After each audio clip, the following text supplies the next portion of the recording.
রজব মাসের দ্বিতীয় জুম্মাতে ওনার ঘরে এনেছেন। আল্লাহর দরবারে শুকরিয়া আদায় করি, সকলে বলে আলহামদুলিল্লাহ। রাসূল আকরামের শানে আরো একবার দুরূদ শরীফ পড়ি, বলি সাল্লাল্লাহু আলাইহি ওয়াসাল্লাম। এই রজব মাসে আমরা জানি রাসূল আকরাম সাল্লাল্লাহু আলাইহি সাল্লামের সবচাইতে বড় মুজিজা, সবচাইতে বড় বলতে সব মুজিজার ভিতরে দ্বিতীয়তম মুজিজা, আল্লাহ পাকের পক্ষ থেকে সবচাইতে বড় পাওয়া নবীজির হলো কোরআনুল কারীম। দ্বিতীয় পাওয়া হলো রাসূল আকরাম সাল্লাল্লাহু আলাইহি ওয়াসাল্লামের সাথে আল্লাহ পাক রব্বুল আলামিনের দিদার।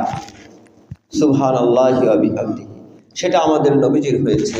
আমাদের উম্মতদের, এই নবীর উম্মতদের জন্য এটা সবচাইতে বড় বর্ণনা, সবচাইতে বড় গর্বের একটা দিন, গর্বের একটা বিষয়। সেই মিরাজ সম্পর্কে ইনশাআল্লাহ তাআলা এই মাসের যে কয়টা জুম্মা আমরা পাবো, আলোচনা করব। রাসূল আকরাম সাল্লাল্লাহু আলাইহি ওয়াসাল্লাম কাবার ভিতরে শায়িত আছেন, কিতাবে আছে, অথবা উম্মে হানির ঘরে শায়িত আছেন। উম্মে হানির ঘরে অথবা কাবার ভিতরে যে থাকার একটা জায়গা আছে, সেইখানে তিনি আছেন, শুয়ে আছেন। জিবরাইল আমিন এসেছেন রাসূল আকরামের কাছে, ওনাকে ডেকে নিয়ে যাবেন, ওনাকে ডেকে নিয়ে মিরাজ শুরু করবেন। এখন রাসূল আকরাম সাল্লাল্লাহু আলাইহি সাল্লাম ঘুমিয়ে আছেন, জিবরাইল আমিন ওনাকে ডাকবেন কেমন করে, এইটা বুঝতে পারতেছেন না। আমাদের মতো হলেই তো বলতেন, হুজুর ওঠেন, হুজুর ওঠেন, আল্লাহর পক্ষ থেকে আমি এসেছি আপনাকে নিয়ে যাওয়ার জন্য, ভ্রমণ করানোর জন্য। জিবরাইল আমিন ওখানে এসে হতভম্ব হয়ে গেছেন, নবীজি তো ঘুমাচ্ছেন, এখন নবীজিকে ডাকবো কেমন করে। জিবরাইল আমিন আল্লাহ পাক রব্বুল আলামিনের কাছে বলতেছেন, আল্লাহ, নবীজিকে নেওয়ার জন্য আমি বুরাক নিয়ে নবীজির কাছে হাজির হলাম, কিন্তু এসে দেখি নবীজি ঘুমাচ্ছেন। ও আল্লাহ, কেমন করে নবীজিকে ডাকবো, আপনি আমাকে একটু শিখাই দেন। আমার আল্লাহ বললেন, জিবরাইল, তোমার যে পালক রয়েছে, তোমার মাথায় মুকুটে যে পালক রয়েছে, তার ভিতর থেকে একটা পালক নিয়ে, নূরানি পালক নিয়ে আমার নবীজির শরীর মোবারকে, কিতাবে এসেছে কোন কোন কিতাবে পা মোবারকের ভিতরে তুমি একটু নাড়া দাও, আমার নবীজি জেগে যাবেন।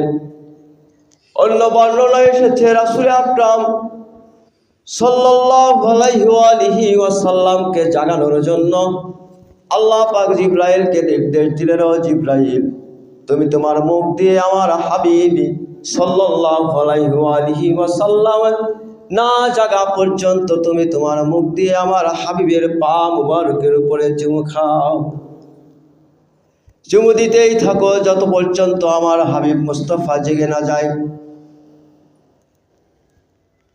জিবরাইল আমিন আল্লাহ সুবহানাহু ওয়া তাআলার কথা মতো ওনার পালক দিয়ে অথবা পা মুবারকের ভিতরে চুমু দিয়ে রাসূল আকরামকে জাগালেন।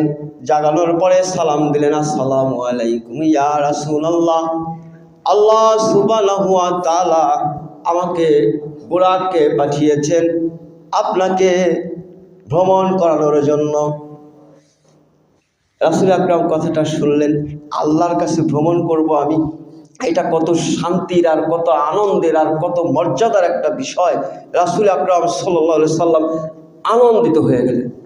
তাইলে ঠিক আছে, আল্লাহর কাছে যখন যাব তাহলে দেরি কেন, রওনা দাও। রাসূল আকরাম ওযু করে আসলেন, ওযু করে এসে জিবরাইল আমিনকে বললেন, ও জিবরাইল, তাইলে শুরু করি, আমরা রওনা দিই। এখান থেকে বোঝা যায় যে কোথাও যদি আমরা ভালো কাজের জন্য বের হই, ওযু করা একটা সুন্নাত। বিনা ওযুতে বাসার থেকে কোনো একটা কাজে বের হওয়ার সময় বিনা ওযুতে যাওয়া রাসূল আকরাম সাল্লাল্লাহু আলাইহি সাল্লামের সুন্নাতের খেলাফ। আমাদের তো কোথাও যাওয়ার সময় ওযু করার কথা মনে থাকে না, ভালো জামা কাপড় পরার কথা মনে থাকে, মোবাইল নেওয়ার কথা মনে থাকে, প্রয়োজনীয় কাগজপত্র নিছি কিনা সেটার কথা খুব ভালোভাবে মনে থাকে, টাকা পয়সা নিছি কিনা মনে থাকে, কিন্তু মুসলমানের সন্তান, মুসলমানের বাচ্চা হয়ে অজু করার কথা আমরা ভুলে গেছি। অজু করার কথা আমাদের মনেও থাকে না, আমাদের অভ্যাসের ভিতরে ওটা এখন পর্যন্ত হয়ে ওঠে। হযরত জিবরাইল আমিন বুরাককে ডাকলেন, ও বুরাক, তাড়াতাড়ি করে আসো, রাসূল আকরাম তোমার পিঠে সওয়ার হবেন, তুমি তাড়াতাড়ি করে আসো। বুরাককে যখন আসার হুকুম দিল, বুরাক চলে আসলো। বুরাক আসার পরে একটু নড়াচড়া করলো, একটু আবদারের দৃষ্টিতে আবদারের দিকে আবদারের মতো করে রাসূল আকরামের কাছে একটু মিনতি জানালো। জিবরাইল আমিন বুরাককে একটু ধমকের স্বরে বলল, তুমি এরকম করছো কেন? সোজা হয়ে দাঁড়িয়ে থাকো। তুমি কি জানো না কোন নবী, কোন মানুষ তোমার পিঠের উপরে সওয়ার হতে যাচ্ছে? ভদ্রভাবে দাঁড়াও, নতভাবে দাঁড়াও। বুরাক বলে, ও জিবরাইল, আমি বুরাককে যখন আল্লাহ সুবহানাহু ওয়া তাআলা সৃষ্টি করেছেন, শুধু আমি একা না, জান্নাতের ভিতরে কোটি কোটি কোটি কোটি অগণিত বুরাককে আল্লাহ পাক সৃষ্টি করেছেন। বুরাককে সৃষ্টি করে জান্নাতের ভিতরে যখন দেওয়া হয়েছে, আমরা বুরাকদেরকে আল্লাহ সুবহানাহু ওয়া তাআলার পক্ষ থেকে জানানো হয়েছে, ও বুরাক, তোমাদেরকে সৃষ্টি করলাম, জান্নাতের সীমানা অসীম, জান্নাতের সীমানা মাপা যায় না।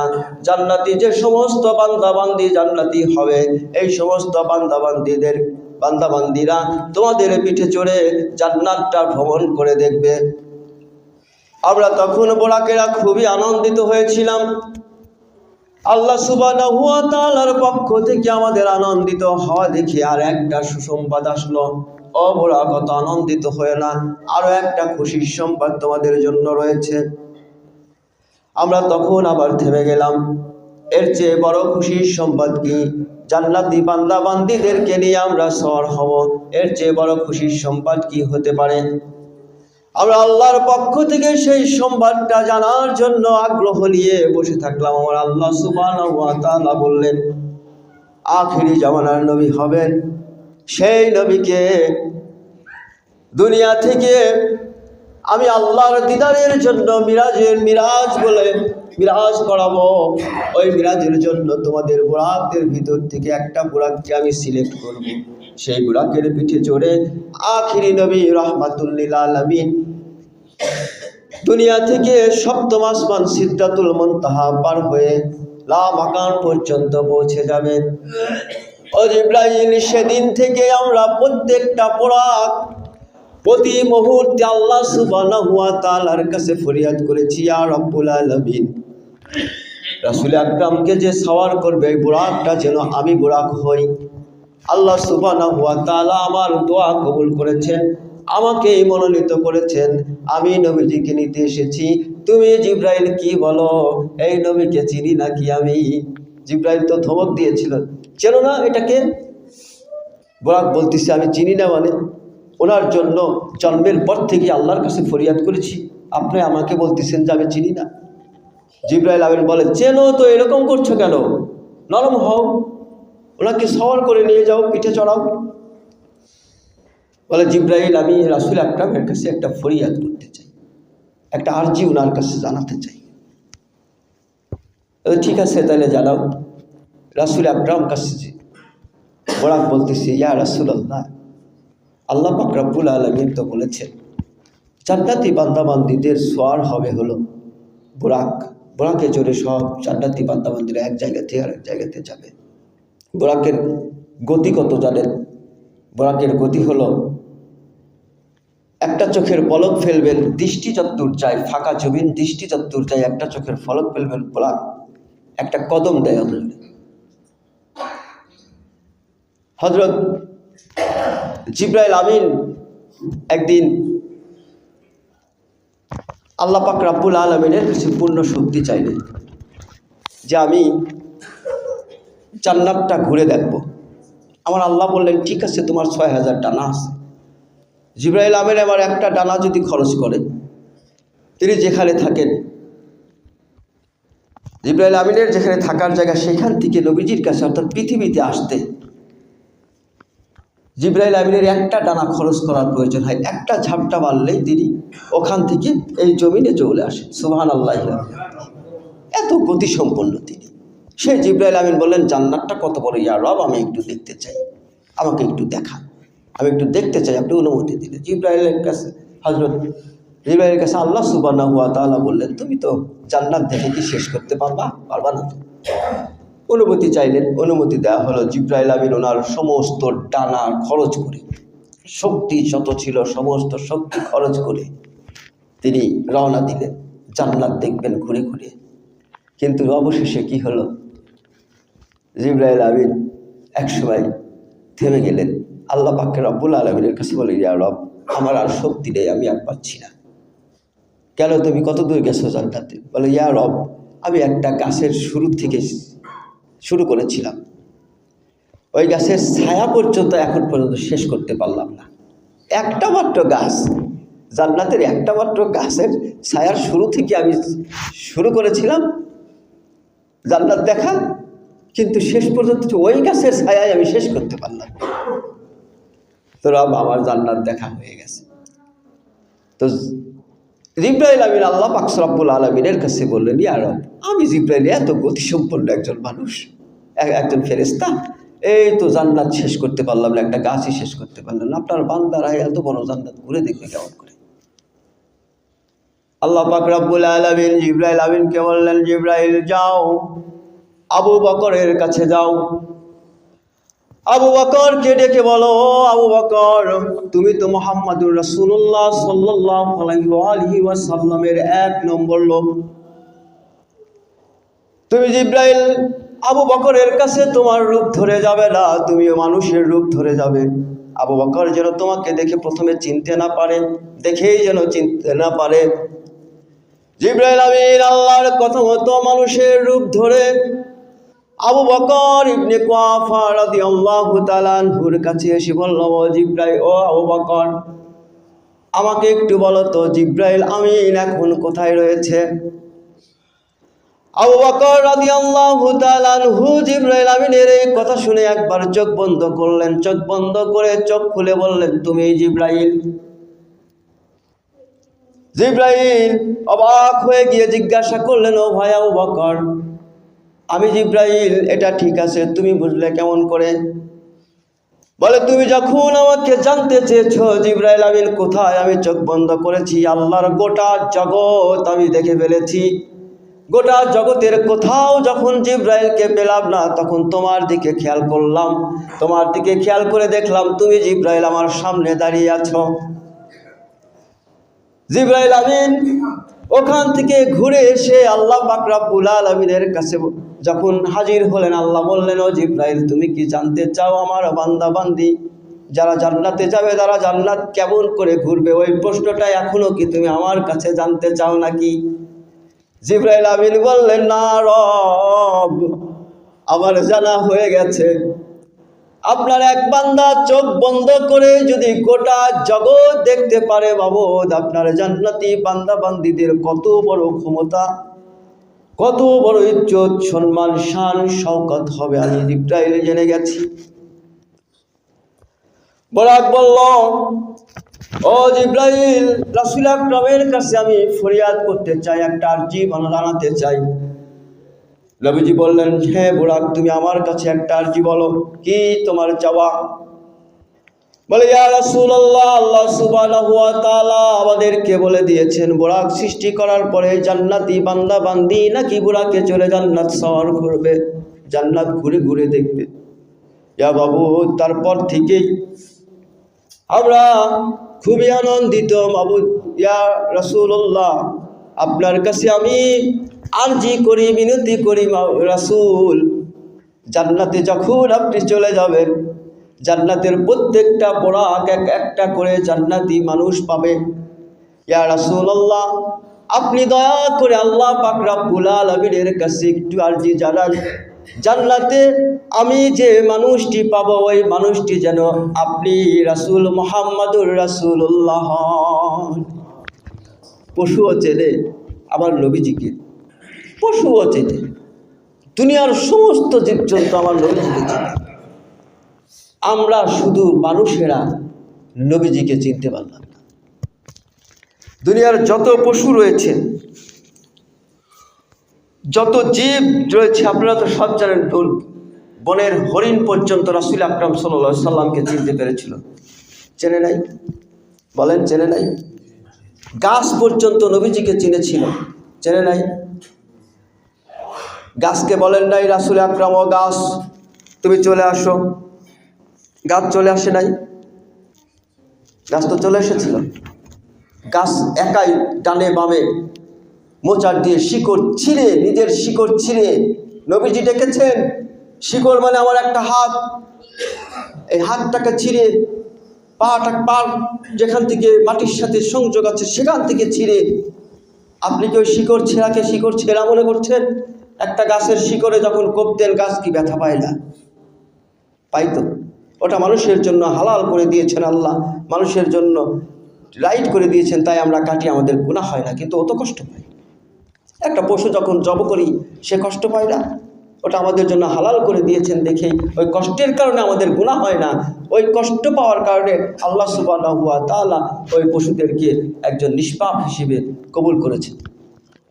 তাইলে ওই গাছটা যখন ছিঁড়ে আসলো, গাছটা কষ্ট পায় নাই? কষ্ট কি সে মনে করেছিল? ওই কষ্টটাকে কিছুই মনে করে নাই। নবীজি ডেকেছেন, জানের পরোয়া না করে সমস্ত আল্লাহর যত মাখলুক রয়েছে সব মাখলুক জানের পরোয়া না করে নবীজি ডাকে সাড়া দেওয়ার জন্য চলে এসেছে। এই জন্যই তো বলা হয়েছে, তুমি নামাজে থাকলেও নবীজি ডাকলে আগে নামাজ বাদ দাও, আগে নবীর ডাকে সাড়া দাও, তাই না? আপনি নামাজে আছেন, নবীজি ডাকলো, আর নবী ওখানে গিয়ে নামাজ পড়া যাবে? সাহাবায়ে কেরাম এটা বলেছিলেন। হ্যাঁ, রাসূল আকরাম বললেন, তোমাকে আমি ডেকেছিলাম, তুমি আমার ডাক শোনো নাই। হ্যাঁ রাসূলুল্লাহ সাল্লাল্লাহু আলাইহি ওয়াসাল্লাম, আমি শুনেছিলাম আপনার ডাক, কিন্তু আমি নামাজে ছিলাম। তখনই আল্লাহ সুবহানাহু ওয়া তাআলা আয়াত তেলাওয়াত করলেন, আগে না আমার হাবিবের ডাকে সাড়া দাও। কিসের নামাজ? নামাজ তো হাবিবের জন্য পেয়েছ। এখন তাইলে যদি আপনি বলেন নামাজ বাদ দিয়ে নবীজির ডাক শুনতে হবে, তাহলে নামাজের চাইতে নামাজ বড় না নবী বড়? বলেন, নামাজ বড় না নবী বড়? একটু জোরে বলেন, আপনারা ভয় পাচ্ছেন নাকি? নবী বড়। নামাজ নবীর চাইতে বড় না। নামাজ দিয়েছেন আল্লাহ, নবীর চেয়ে বড় না। আল্লাহ নিজে বলেছেন, নামাজ বাদ দিয়ে আমার হাবিবের ডাকে সাড়া দাও। আল্লাহ পাক রব্বুল আলামিন প্রত্যেকটা মাখলুক আমার হাবিবকে চেনে, কিন্তু আমরা যারা মানুষ, এই মানুষের একটা শ্রেণীর মানুষ তো আল্লাহকেই চিনা বাদ দিয়ে দিয়েছে, আল্লাহকেই ভ্রুক্ষেপ করে না। তারা মুশরিক হয়ে গেছে, বেদীন হয়ে গেছে, কাফের হয়ে গেছে, অন্য ধর্মের লোক হয়ে গেছে। এই ধর্মের লোকেরাও, ইসলাম ধর্ম গ্রহণ করা মানুষেরাও আল্লাহর হাবিবকে, আল্লাহকে মেনে নিয়েছে, মুখ দিয়ে জবান দিয়ে নবীজিকেও মেনে নেওয়ার কথা বলে, কিন্তু নবীজিকে রাখাল বালক বলতেও দ্বিধাবোধ করে না। নাউজুবিল্লাহ বলবেন না? নবীজি কি রাখাল বালক? নবীজি কেন? সমস্ত নবী রাসূলই তো ছাগল চড়িয়েছেন, সমস্ত নবী রাসূল ছাগল চড়িয়েছেন। ছাগল যারা চড়ায় তাদেরকে ছাগলের রাখালই বলে। হ্যাঁ, নবীজিকে রাখাল বালক বলা যাবে? আমার আল্লাহ সুবহানাহু ওয়া তাআলা পবিত্র কোরআনুল কারীমের ভিতরে বললেন, ইয়া আইয়ুহাল্লাযীনা আমানু লা তারফাউ আসওয়াতাকুম ফাওকা সাওতিন নবী ওয়া লা তাজহারু লাহু বিল কওলি কাজহরি বা'দিকুম লিবা'দিন আন তাহবাতা আমালুকুম ওয়া আনতুম লা তাশউরুন। ও আমার বান্দা-বান্দি শোনো, আমার হাবিবের সামনে তোমরা নিজেরা যেরকম করে কথা বলো, তোমরা নিজেদেরকে যেরকম করে সম্বোধন করো, তোমরা নিজেরা নিজেদের ভিতরে যেমন করে কথা বলো, আমার হাবিবের সাথে খবরদার তেমন করে কথা বলো না। যদি তেমন করে কথা বলো, আমার হাবিবের আদবের খিলাফ করে যদি কথা বলো, তোমাদের যত আমল রয়েছে আমি আল্লাহ সমস্ত আমলকে ধ্বংস করে দেব। কখন, কবে, কিভাবে তোমাদের আমল, সব আমল ধ্বংস হয়ে গেছে, তোমরা নিজেরাই টের পাবে না। নামাজ পড়ে তো ওই লোকটা, যে লোকটা বলল নবীজি ছিলেন কাউবয়, রাখাল বালক, ওই লোকটার আমল শেষ হয়ে গেছে, সব যা আমল ছিল সব শেষ হয়ে গেছে। হে আমার বান্দা বান্দিরা, তোমরা শোনো, রয়িনা বলে আমার নবীজিকে ডেকো না, বলো উনজুর না। আপনি কি জানেন রয়িনা মানে কি, উনজুর না মানে কি? রয়িনা মানে হলো আমাদের দিকে একটু তাকান, উনজুর না মানে হলো আমাদের দিকে একটু তাকান। দুইটা শব্দের অর্থ একই, দুইটা শব্দের যার জন্য যে কারণে ডাকছে সেটা কারণ একই। রয়িনা মানে হলো আমাদের দিকে তাকান, উনজুর না মানে আমাদের দিকে তাকান। আল্লাহ পাক মানা করলেন কেন, নিষেধ করলেন কেন? রয়িনা বলে ডেকো না, উনজুর না বলে ডাকো। আমার রাসূল সাল্লাল্লাহু আলাইহি ওয়াসাল্লাম এই আয়াত নাজিল হওয়ার আগে সাহাবায়ে কেরাম রাসূল আকরামকে বলতেন, রয়িনা ইয়া রাসূলুল্লাহ, আমার দিকে একটু তাকান ইয়া রাসূলুল্লাহ।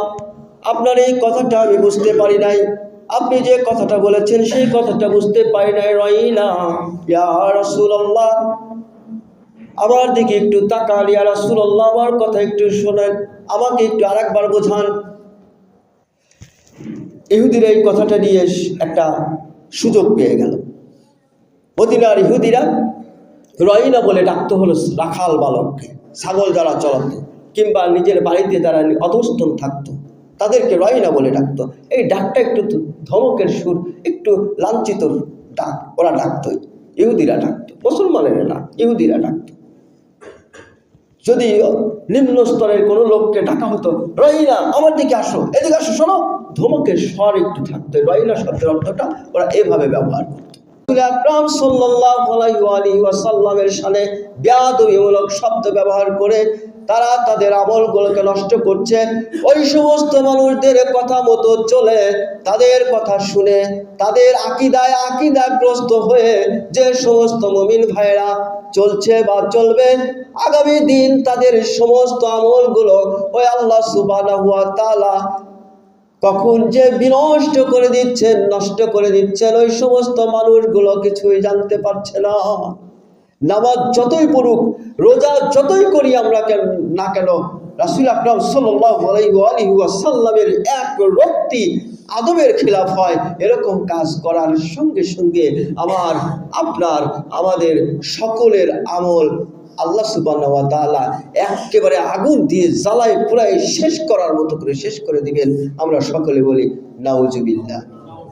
কথা বলার সময় অবশ্যই আমরা হিসাব করে কথা বলবো, নবীজির শানে যেন বেয়াদবি না হয়। নবীজির ছাগল চড়িয়েছেন, ছাগল চড়ানোর লোককে রাখাল বালকই বলে, কিন্তু ওটা আমার নবী, ওটা অন্য কেউ না, ওটা আমার নবীজি।